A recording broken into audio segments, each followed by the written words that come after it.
Hi everyone. As you all know, today is World's Mother's Day. So, I wish you all Happy Mother's Day.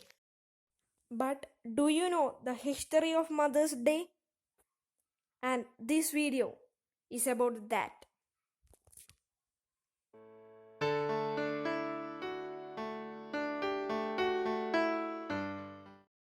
Even ancient Romans and Greeks celebrated many days to honor their mothers, but there is a story behind the Mother's Day we celebrate now.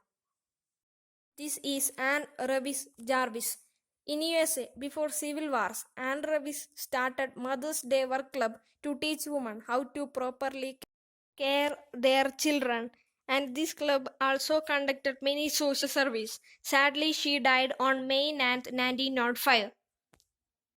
Later, her daughter Anna Jarvis started Mother's Day to always remember her mother and to honor all mothers. Later, it changed to second Sunday of May. Not only this day, every day we should remember our parents.